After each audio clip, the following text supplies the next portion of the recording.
தமிழக இளைஞர்கள் வெளிநாட்டு வேலை பெரிய சம்பளம் அப்படின்னு போலி ஏஜென்சிகளோட ஸ்கேம்ல சிக்கி இன்னைக்கு ரஷ்யா உக்ரைன் வார் நடக்கல, ரஷ்ய ராணுவத்துக்கிட்ட போய் சிக்கி வேலை பார்க்க வேண்டிய நிர்பந்தம் ஏற்படுது. போர்னா சும்மாவா?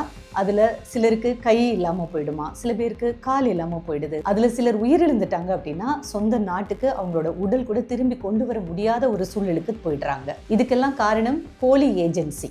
அது மட்டும் இல்ல, ஒயிட் காலர் ஜாப்னு சொல்லி இங்க இருந்து இன்ஜினியரிங் எம்ஃபில் வரைக்கும் படிச்சவங்க எல்லாம் அங்க போய் கூலி வேலை பார்க்க வேண்டிய கட்டாயத்துக்கு தள்ளப்படுறாங்களாம். அதாவது ரஷ்யாவில டாய்லெட் கழுவுறது, அங்க குளிரும் பனியும் ஜாஸ்தி, அதுல பனிக்கட்டி அள்ளி போடுற வேலை, குப்பை அள்ளற வேலை, அப்புறம் டெலிவரி பார்க்க வேண்டிய வேலை, இப்படி சின்ன சின்ன வேலை தான் ஒயிட் காலர் ஜாப்னு நம்பி போன தமிழக இளைஞர்கள் பார்க்க வேண்டிய சூழல் இருக்கான். விரிவா பேசலாம். Max Gold, cash for gold. Call 044 4545 4545.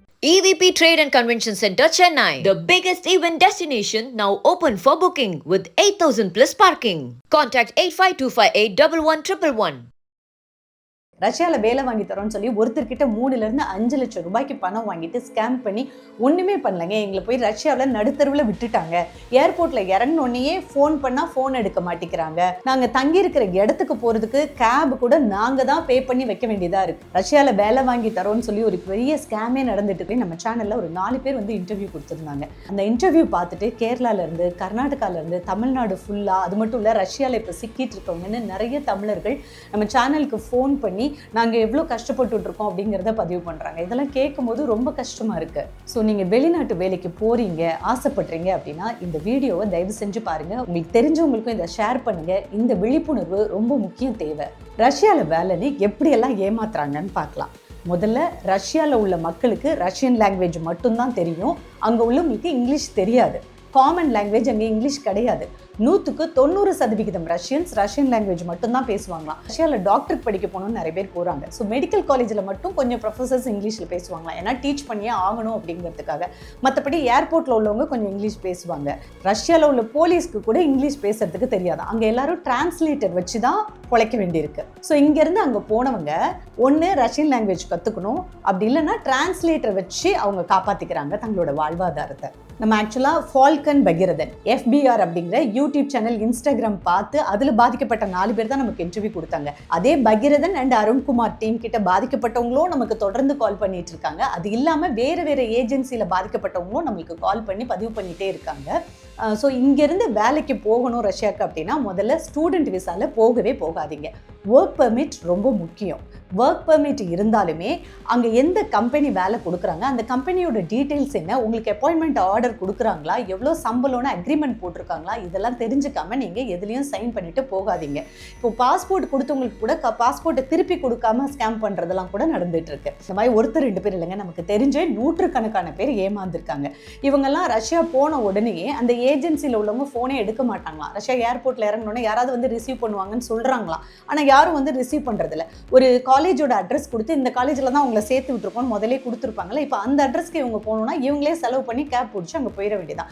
இதை விட என்னென்னா, ரஷ்ய கவர்மெண்ட் அங்கே போர் நடக்கிறதுனால பெரிய பெரிய விஐபிஸ்லேருந்து யார் வந்து ரஷ்யா ஏர்போர்ட்டில் இறங்கினா கூட 24 ஹவர்ஸ்க்கு அவங்களோட ஃபோனை வந்து யூஸ் பண்ண முடியாதான், சிக்னல் கட் ஆகிடுமா. நீங்கள் வந்து இன்டர்நேஷ்னல் லெவலில் நீங்கள் சார்ஜ் பண்ணி வச்சுருந்தா கூட உங்களோட ஃபோன் கட் ஆஃப் ஆகிடும் 24 ஹவர்ஸ்க்கு.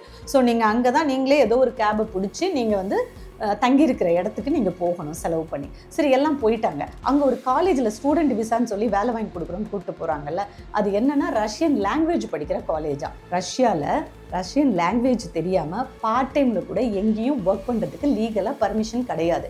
இப்போ ரஷ்யன் லாங்குவேஜ் படிக்கணும்னா 10 மாதம் ஆகுமா.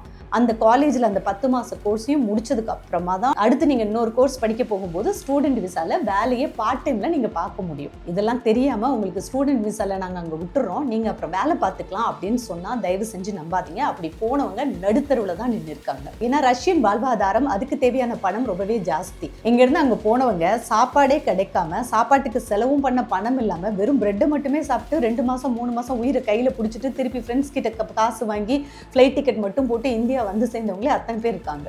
இந்த ஏஜென்சியில் உள்ளவங்க என்ன பண்ணுறாங்க, ஒரு காலேஜில் வந்து ரஷ்யன் லாங்குவேஜ் படிக்கிறதுக்கு ஸ்டூடெண்ட் விசான்னு சொல்லிட்டு 3 மாதத்துக்கு மட்டும் செமஸ்டர் ஃபீஸ் மாதிரி பாதி பணத்தை மட்டும் கட்டுறாங்க 20,000 ரூபாய்க்கு. அதுக்கான விசா மட்டும்தான் இங்கேருந்து போகிறவங்களுக்கு இருக்கும். இவங்க காலேஜுக்கு போயிட்டு வருவாங்க, அதுக்குள்ளே விசா டைமே முடிஞ்சு போயிடும். திருப்பி விசாவை எக்ஸ்டெண்ட் பண்ணி கொடுக்கணும்ல, அதுக்கு செகண்ட் செமஸ்டர் காலேஜ் ஃபீஸை கூட கட்டியிருக்க மாட்டாங்களாம். இன்னும் சொல்ல போனால் அந்த ஃபஸ்ட்டு மந்த்தே ஹாஸ்டல் ஃபீஸ், தங்கறதுக்கு சாப்பாட்டுக்கு இதெல்லாம் அந்த ஏஜென்சி பே பண்ணியிருக்காது.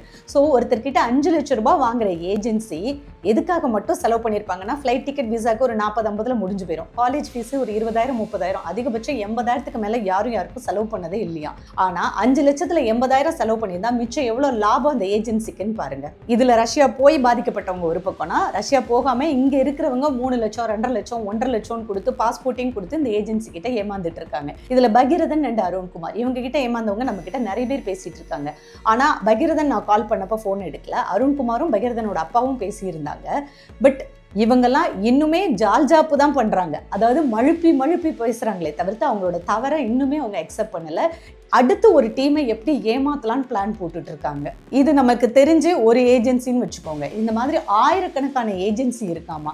இதில் இப்போ ஸ்டூடெண்ட் விசா இல்லாமல் ஒர்க் பெர்மிட் விசாலேயே உங்களை கூட்டிகிட்டு போனால் கூட என்ன பண்ணுறாங்களா, அங்கே போய் செங்கல் சூளையில் வேலை பார்க்க விடுறது. அதாவது நீங்கள் கூலி வேலை பார்க்கணுன்னு அங்கே போக மாட்டீங்க, ஒரு நல்ல வேலை பார்க்கணும் அப்படின்னு சொல்லி போவீங்க. பட் உங்களை அங்கே தான் இவங்க சேர்த்து விடுவாங்களா. அங்கே தங்கியிருக்கிற இடம் சுத்தமாகவே இருக்காது. அங்கே இருக்கிற டாய்லெட்லாம் ஒரு 10-20 பேரை ஒன்றா ஒரே ரூமில் போட்டு ரொம்ப கேவலமாக இருக்கும். ஆனால் அந்த இடமும் லீகலாக உங்களை வேலை பார்க்கறதுக்கு கூட்டிகிட்டு போன ஒர்க் பர்மிட் விசாவாக இல்லாமல் இல்லீகலாக இருக்கிறதுனால அங்கே போலீஸ் பிடிச்சிட்டு போய் 5 நாள் ஜெயிலில் போட்டாங்க. 3 நாள் நான் ஜெயிலில் இருந்தேன், 5,000 ரூபல்ஸ் நான் ஃபைன் கட்டிட்டு தான் வெளியில் வந்தேன் அப்படின்னு எத்தனை பேர் சொல்கிறாங்க தெரியுமா?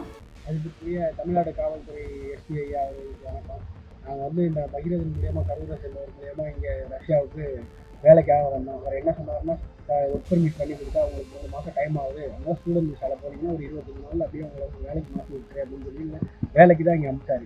வேலைக்கு அனுப்பிச்சிட்டு இங்கே வந்து இறங்கினது எங்களுக்கு வந்து ஒரு ரெஸ்பான்ஸும் அவர் பண்ண கிடையாது, ஒன்றும் பண்ண கிடையாது, வேலையை வாங்கி தர கிடையாது.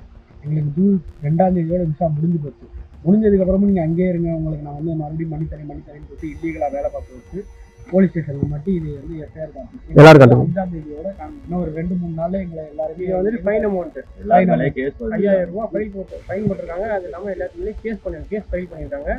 இந்த டேட் வந்துட்டு வெளியே போய் ஆகணும் அப்படின்னு சொல்லி இன்னுமே அவர் என்ன சொல்கிறாப்லன்னா, இன்னுமே இங்கே இருங்க, உங்களுக்கு நான் வேலை வாங்கி தரேன்னு சொல்கிறாரே தவிர அவர் எங்களை யாருமே படிக்க அனுப்ப கிடையாது. ஆனால் இப்போ வந்து கேஸ் ஃபைல் பண்ணுவோம், நீ என்ன இப்படி எங்களை ஏமாத்திட்டீங்க, பணத்தை ரிட்டர்ன் கொடுங்க, நீங்கள் உண்டான செலவு பண்ண எடுத்துக்கிட்டீங்கன்னு கேட்டால் இல்லை அதெல்லாம் முடியாது, உங்களுக்கு நான் வந்து இது பண்ணி தரேன், உங்களுக்கு பணம்லாம் ரிட்டர்ன் பண்ண முடியாது, ஆனால் நீங்களே டிக்கெட் போட்டு கொடுப்பாங்க, மறுபடியும் வச்சு பண்ணி தரீங்கன்னாங்க.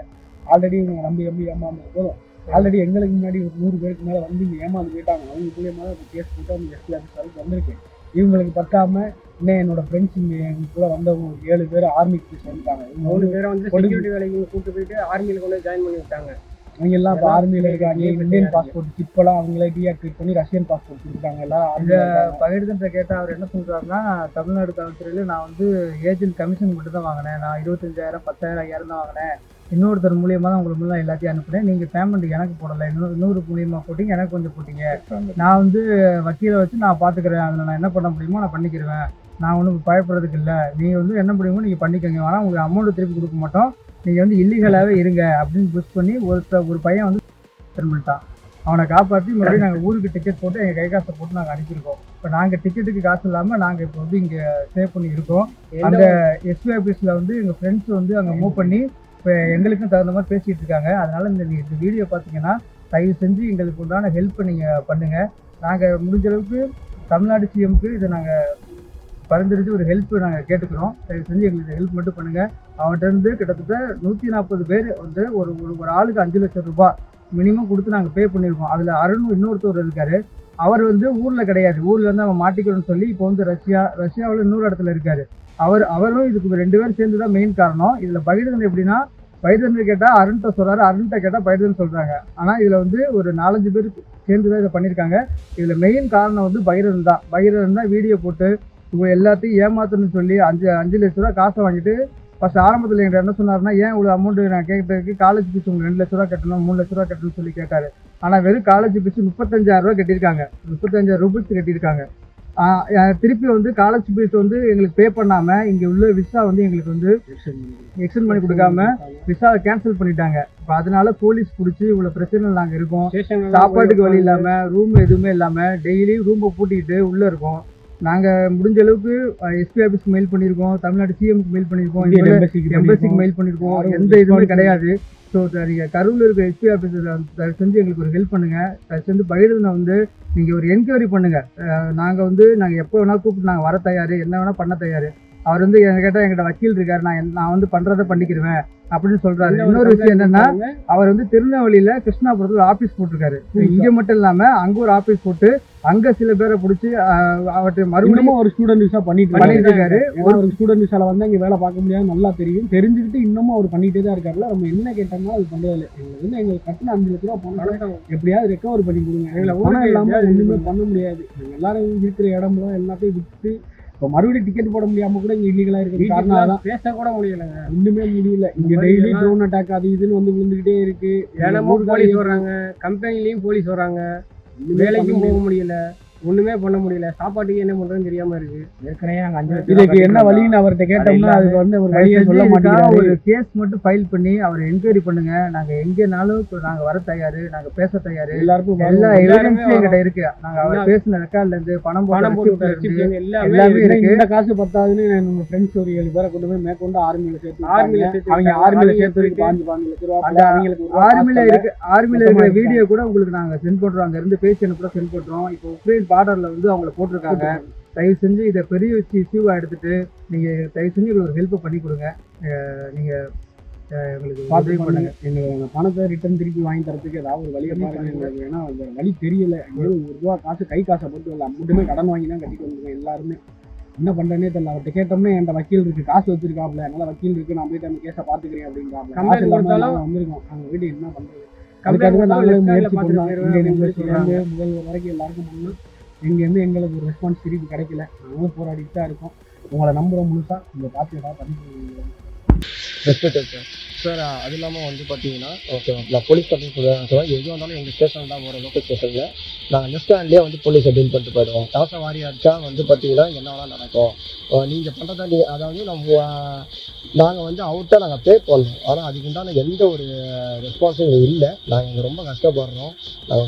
ஃபேமிலிகிட்டே சொல்ல முடியல. எல்லாரும் வந்து ஆட்டு விட்டு மாட்டை விட்டு ஓகேவா அதாவது அடகு வச்சு தான் வந்து பார்த்தீங்கன்னா கந்துவட்டி வாங்கி தான் இங்கே நாங்கள் வந்ததுக்கு பிழைக்க தான் வந்தோம். அவர் சொல்கிறாரு உள்ளூரில் வந்து பிழைக்க ஒர்க் இல்லாமல் தான் நீங்கள் ரஷ்யா வந்து பிழைக்க போனீங்க, ஓகே அங்கேயே கிடந்து சாவுங்கன்றாரு. ஓகேவா இதுக்கு வந்து பார்த்தீங்கன்னா தக்க தண்டனை கண்டிப்பாக நீங்கள் வந்து பார்த்தீங்கன்னா இதை கன்சிடர் கன்சிடர் பண்ணி இதுக்கப்புறமும் இந்த மாதிரி ஏஜென்ட்ஸு ஓகேவா தேர்ட் பார்ட்டி ஏஜென்ட்ஸு யாரும் இந்த மாதிரி வந்து பார்த்தீங்கன்னா ஏமாற்றக்கூடாது. அது நீங்கள் தான் வந்து பார்த்தீங்கன்னா இதை கண்டிப்பாக நீங்கள் கன்சிடர் பண்ணி இது நல்ல ஒரு ஆக்ஷனு ஓகேவா ஒரு முடிவு நீங்கள் கொடுங்க. எங்களோட மணியை வந்து பார்த்தீங்கன்னா ரிட்டர்ன் பேக் எங்களுக்கு வாங்கி கொடுங்க சார். ஏன்னா வந்து எல்லாருமே இங்கே அவ்வளோ கஷ்டப்படுறோம். வீட்லேயும் வந்து ஃபேமிலியும் சொல்ல முடியல. அவங்களும் வந்து பார்த்தீங்கன்னா அவ்வளோ கஷ்டப்படுறாங்க. ஸோ அதனால் எங்களுக்கு ஒரு நல்ல ஒரு முடிவை எனக்கு இங்கேருந்து வெளிநாட்டு வேலைக்குன்னு போயிட்டு ரஷ்யா ஜெயிலில் இருக்கணும்னு யாருக்காவது ஆசையா என்ன?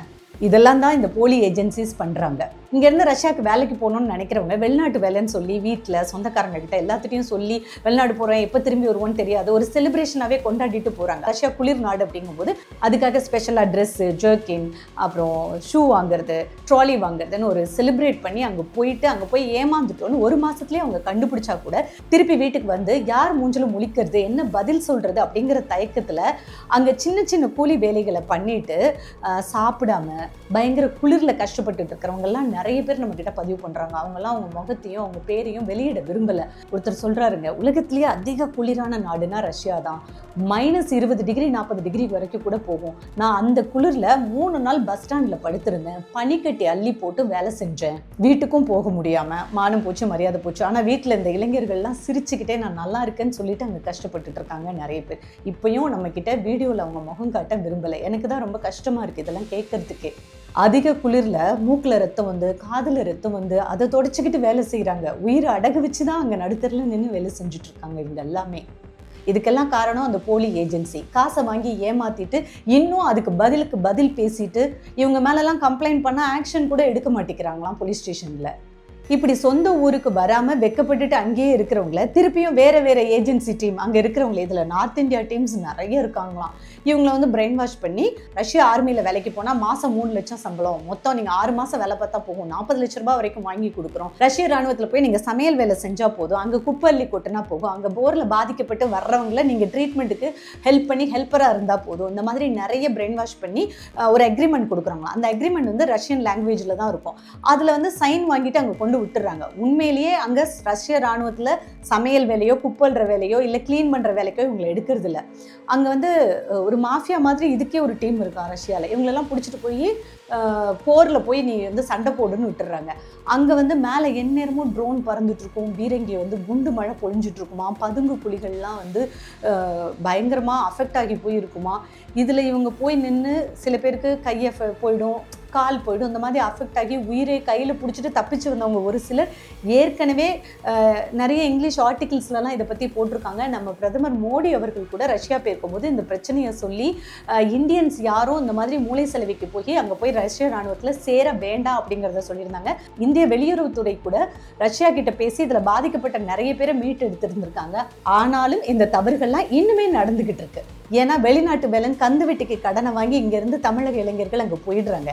இப்போ ஏமாத்தப்பட்டோம் நடுத்தரில் நிற்கும்னு தெரிஞ்சா கூட அவங்கள பாருங்களேன், குடும்பத்துக்காக உயிரை வெறுத்து இந்த மாதிரி மிலிட்ரியில் போய் சேர்ந்துட்டு அங்கே என்ன நடக்கும்ன்றது முழுசாக தெரியாமையே இவங்க இந்த மாஃபியாவில் போய் சிக்கிக்கிறாங்க. வீடியோ பார்க்குறவங்க ஸ்டூடெண்ட் விசானா போகவே போகாதீங்க. ஒர்க் பெர்மிட் விசானா அந்த கம்பெனி இருக்கா, அந்த கம்பெனிலேருந்து வந்திருக்க ஆர்டர் ரொம்ப கரெக்டாக, விசா எத்தனை நாளைக்கு கொடுத்துருக்காங்க, இந்த விசாவை எக்ஸ்டெண்ட் பண்ண முடியுமா அப்படிங்கிறதெல்லாம் விசாரிச்சுட்டு போங்க. 5 லட்சம் ரூபாய்லாம் ஆகவே ஆகாது, ரொம்ப கம்மி தான் ஆகும், 1 லட்சத்துக்கும் குறைவாக தான் ஆகும். ஸோ ஏஜென்சி உங்ககிட்ட கொள்ளையடிக்கிறாங்க, இதுதான் உண்மை. இந்த போலி ஏஜென்சியெல்லாம் அடக்கிறது கவர்மெண்ட் தான் பண்ணணும். ஆனால் கம்ப்ளைண்ட்டும் எடுக்கப்படுறது இல்லை. அப்படின்னா இந்த போலி ஏஜென்சி மட்டுமே ஆயிரக்கணக்கில் பரவிக்கிட்டே தான் இருக்கும். அப்பாவி தமிழக இளைஞர்கள் தான் பாதிக்கப்படுறாங்க. இப்படி பாதிக்கப்பட்டதில் ஒரு 10 பேர் டீம் போயிருக்காங்க. அப்போ ஏர்போர்ட்டில் இமிக்ரேஷன்லேயே கேட்டாங்களாம், ஏன் எல்லாரும் ஸ்டூடெண்ட் விசாவில் ரஷ்யாவுக்கு போகிறீங்க, எதுக்கு போகிறீங்க, போகாதீங்க, அங்கே போய் வேஸ்ட் இல்லை அப்படின்னு இமிக்ரேஷனில் உள்ள அதிகாரிகளே கேட்டிருக்காங்க. இங்கேருந்து போகிற ஒரு 10 பேர் டீமுக்கு வந்து ஏதோ தோணி இருக்கு, ஏன் தப்பாக இருக்கோ என்னன்னு, சரி இவ்வளோ தூரம் வந்து போய் பார்க்கலாமேன்னு சொல்லி போயிருக்காங்க. ரஷ்யா ஏர்போர்ட் போனோடனே அவங்க விதி அவங்களுக்கு தெரிஞ்சிச்சு, ஃபுல்லாக ஏமாந்துட்டோம்னு சொல்லி. அதுக்கப்புறம் இந்த ஏஜென்சியில் யார் கூட்டிகிட்டு போனாங்க அவங்களுக்குலாம் ஒரு 100 தடவை ஃபோன் பண்ணால் 2 தடவை எடுப்பாங்களாம். எடுத்தாக்க நாங்கள் பார்த்துக்குறோம். இவங்கெல்லாம் ஃபுல்லாகவும் அவாய்ட் பண்ணுறதில்ல, திருப்பி நாங்கள் பார்த்துக்குறோம், இதெல்லாம் நீங்கள் தான் பே பண்ணணும். அதாவது ரஷ்யா போகிறதுக்கு பணம் கட்டுறதுக்கு முன்னாடி ஒரு முகம், அதுக்கப்புறம் இன்னொரு முகம், முன்னாடி பேசுனது வேறு, அதுக்கப்புறம் பேசுறது வேறு, இந்த மாதிரி 2 முகங்கள் வச்சுக்கிறாங்க. ஸோ நீங்கள் தான் அலர்ட்டாக இருக்கணும். சில நேரம் வெளிநாட்டு வேலை பெரிய சம்பளம்னு ஆசைப்பட்டாலும் கடைசியில் ஒன்றுமே இல்லாமல் அங்கே போய் நடுத்தருவில் இருக்க இடம் இல்லாமல் சாப்பிட்றதுக்கு சாப்பாடு இல்லாமல் ரொம்ப அவமானப்படுத்துகிறாங்க. அப்படிங்கும்போது நம்ம உள்ளூரில் ஏதோ ஒரு வேலை பார்த்துட்டு பிழைக்கிறதே பெருசுன்னு நினைக்கலாம். இன்னொன்று ரஷ்யன்ஸ் பற்றி பேசணும்னா, ரஷ்யன்ஸ் வந்து இந்தியன்ஸ் கூட நட்புறவோடு இருக்காங்க. ஆனால் ரஷ்யாவில் இருக்கிற எல்லா ரஷ்யன்ஸுமே வந்து முதலாளிகளாக தான் இருப்பாங்களாம், ஓனர்ஸ். அவங்க வந்து ஃபுல் அண்ட் ஃபுல் எல்லா பிஸ்னஸும் பண்ணுவாங்க. அவங்க இந்தியன்ஸ் வந்து வேலை பார்க்க வரும்போது ஸ்லேவாக தான் பார்க்குறாங்க, அந்த பார்வை தான் இருக்குது அப்படிங்கிறதும் சொல்கிறாங்க.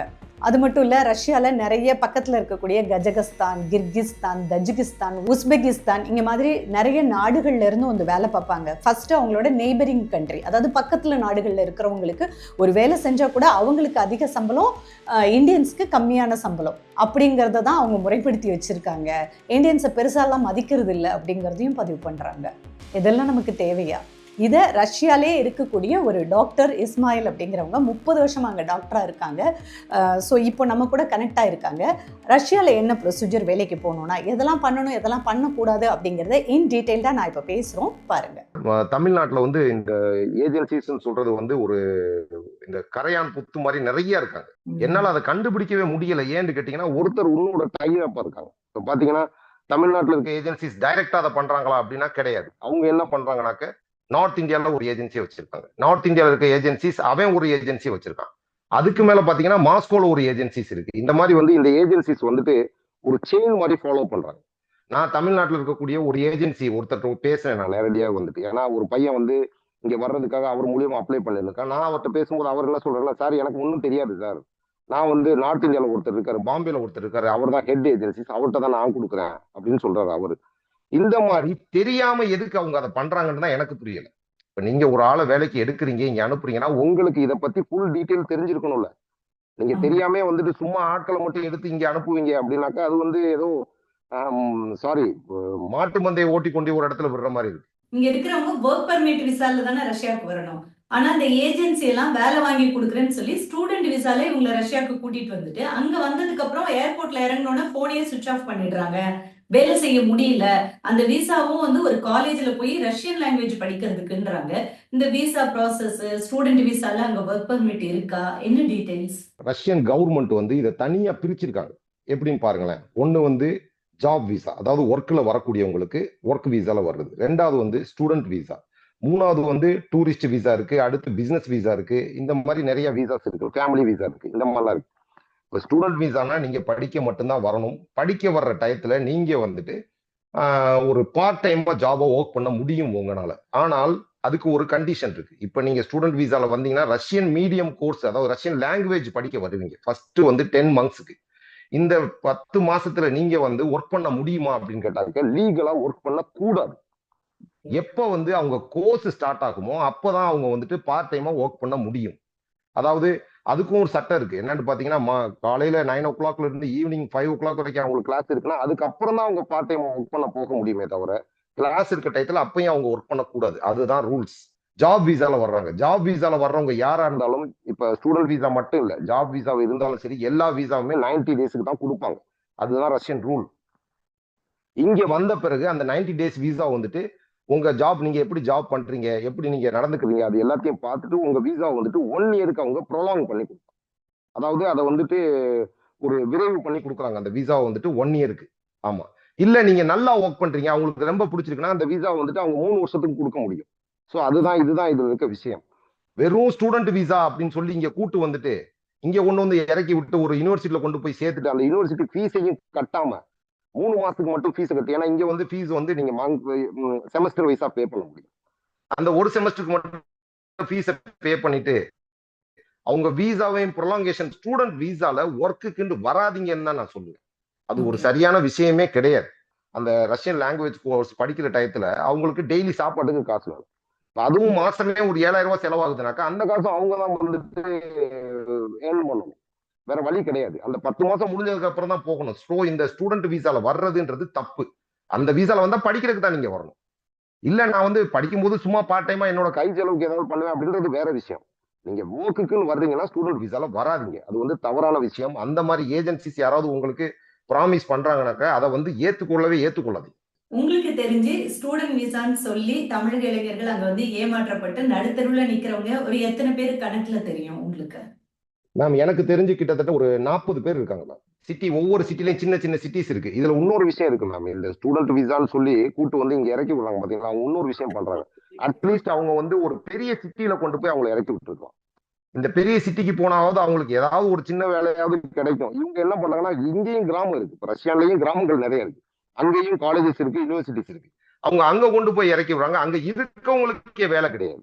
இப்ப இவங்களுக்கு என்ன வேலை கிடைக்கும்? அவங்க வந்துட்டு ஒண்ணுமே கிடைக்காது அவங்களுக்கு. சோ அதனால வந்து யூஸ்லெஸ். அந்த மாதிரி ஆட்கள் வந்துட்டு ஒரு 40-45 பேரை நான் வந்து ஆல்ரெடி அவங்க என்னை காண்டாக்ட் பண்ணாங்க. என்னோட வீடியோ பார்த்துட்டு காண்டாக்ட் பண்ணாங்க. சார் நாங்க என்ன சார் பண்றது, வேற ஏதாவது சிட்டி மாத்த முடியுமா? இங்க இன்னொரு லீகலான ஒரு விஷயம் இருக்கு. என்னன்னா ஒரு யூனிவர்சிட்டியில நீங்க படிக்க வந்துட்டீங்கன்னா என்ன பண்றதுன்னு ரீச் பண்ணாங்களா என்ன? ஆமா ரீச் பண்ணாங்க. அவங்க என்ன கேட்கறாங்கன்னா நாங்க சிட்டி மாறி போக முடியுமா, வேற சிட்டிக்கு எங்களை மாத்தி கொடுக்க முடியுமா அப்படின்னு கேட்டாங்க. நான் சொன்னேன் இங்க அதுக்கு வந்து ரூல்ஸ் கிடையாது. நீங்க இப்ப ஆல்ரெடி ஒரு யூனிவர்சிட்டியில ஜாயின் பண்ணிட்டீங்கன்னாக்க அந்த யூனிவர்சிட்டில இருந்து மாறுறதுனாக்க அகாடமிக் இயர் முடிஞ்ச பிறகுதான் மாற முடியும். அகாடமிக் இயர் முடியாம நீங்க மாறவே முடியாது. சோ அதையும் நான் உங்களுக்கு எக்ஸ்பிளைன் பண்ணி சொன்னேன். நீங்க 10 மாசம் அங்கதான் இருந்தாகணும், வேற வழியே கிடையாது. பாவம் மேம், அவங்க இங்க வந்துட்டு சாப்பாடுக்கு வழி இல்லாம வெறும் இந்த பிரெட்டுகளையும் அப்புறம் சாதா இந்த ரைஸை வந்துட்டு வாங்கி வச்சு அது மாதிரி, ஏன்னா அவங்கள்ட்ட காசு இல்லை. அவங்க இங்க வந்ததே பிழைக்கிறதுக்கு தான் வந்தாங்க. பாக்குறதுக்கு ரொம்ப பாவமா இருக்கு, கேட்கறதுக்கும் ரொம்ப பாவமா இருக்கு. என்னாலையும் அந்த அளவுக்கு பெருசாவும் ஹெல்ப் பண்ண முடியாது. நானும் சர்வே பண்ண இல்லையா, நான் டாக்டர் தான். பட் வந்து எனக்கும் ஒர்க் இருக்கு, அதெல்லாம் பார்க்க வேண்டியிருக்கு. அவங்களுக்கு அந்த அளவுக்கு என்னால ஹெல்ப் பண்ண முடியல. உண்மைதான். நான் வந்து அவங்களுக்கு அட்வைஸ் தான் பண்றேன். இங்க இருக்காதீங்க, இந்த சிட்டிக்கு போங்க, அட்லீஸ்ட் ஏதாவது வேலையாவது உங்களுக்கு கிடைக்கும். பக்கத்துல வேற என்ன சிட்டி இருக்கு. இன்னொன்னு பாருங்களேன், ரஷ்யால வந்து 90% எல்லாருமே ரஷ்யன் லாங்குவேஜ் தான் பேசுவாங்க. இப்ப இவங்களை திடீர்னு கொண்டு வந்து இங்க இறக்கி விட்டுட்டு ஒரு இடத்துல தள்ளி விட்டுட்டு இவங்க பாட்டுக்கு போயிட்டாங்கனாக்க அவங்க என்ன லாங்குவேஜ் இங்க பேசுவாங்க? இந்தியால இருந்து ரஷ்யா வந்துட்டாங்க, வேலையும் இல்ல, விசாவும் முடிஞ்சு போயிட்டு இவங்க நடுத்தருல அகதிகளா ஒரு அனாதையா என்னென்ன கஷ்டங்கள்லாம் அங்க பட வேண்டி வருது? மேம் இப்போ இங்க வந்துட்டு வந்த உடனே அவங்களோட விசாவை ப்ரொலாங்கேஷன் பண்ணாட்டி ஃபர்ஸ்ட் வந்துட்டு மைக்ரேஷன் கண்ட்ரோல்ல மாட்டினாங்கன்னா அது ஒரு பெரிய சிக்கல் அவங்களுக்கு. என்னன்னு கேட்டீங்கன்னாக்க உடனடியாக டிபோர்ட் பண்ணுவாங்க. டிபோர்ட் பண்ணாங்கனாக்கா அவங்க 5 வருஷத்துக்கு ரஷ்யாக்குள்ள வர முடியாது. அது மட்டும் இல்ல, வெளிநாடுகள் எங்க போறதா இருந்தாலுமே இவங்க பாஸ்போர்ட்ல டிபோர்ட்னு ஒரு சீல் இருக்கும். அதனால வேற எந்த நாட்டிலையுமே வேலைக்கு அவங்கள எடுக்க மாட்டாங்க. இது ஒரு முக்கியமான விஷயம். ஆனால் ரஷ்யா வந்துட்டு இந்தியன்ஸை வந்துட்டு கொஞ்சம் ஒரு பழக்கமான கண்ட்ரி, ரொம்ப வருஷமா வந்துட்டு இந்தியாவும் ரஷ்யாவும் ஒரு நட்புறவா இருக்கிறதுனால பெரும்பாலும் யாரையும் டீபோர்ட் பண்றது இல்ல. அது ஒரு மனிதாபிமான அடிப்படையில தான் செய்யறாங்க. டீபோர்ட் பண்ணாம இங்க இருந்து சரி வீட்டுக்கு போங்க, வீசா இல்லாம இங்க இருக்காதீங்கன்னு சொல்லி அனுப்பிச்சு வைக்கிறாங்க.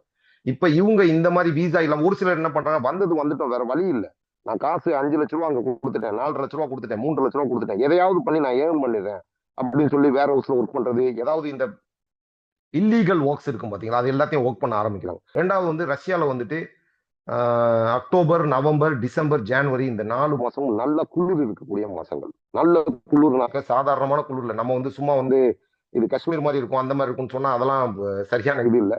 -20 வரைக்கும் போகும் சவுத் சைட்ல. நார்த் சைட்ல -40 வரைக்கும் போகும். இந்த குளிரை தாங்கிறதுக்கு தயாரா இருக்கணும் அவங்க வந்துட்டு. அப்ப நீங்க நல்லா யோசிச்சு பாருங்க, இந்த மாதிரி குளிரான ஒரு டயத்துல வந்து இவங்க இந்த மாதிரி ஒரு இல்லீகல் ப்ராசஸா இருந்துகிட்டு இப்படி வெளியே வேலை பார்க்கறாங்க அப்படின்னாக்க இந்த குளிர் தாங்கிட்டு அவங்க எத்தனை நாள் இங்க இருக்க முடியும்? அது எவ்வளவு கஷ்டமா இருக்கும். அது டாலரேட்டே பண்ண முடியாதுல்ல, அவ்வளவு குளிர். டாலரேட்டே பண்ண முடியாது. ஏன்னா ஊர்ல சொல்லிட்டு வந்திருப்பாங்கல்ல, ரஷ்யாவுக்கு வேலைக்கு போறவங்க செலிப்ரேட்டா பண்ணிட்டு வந்திருப்பாங்க.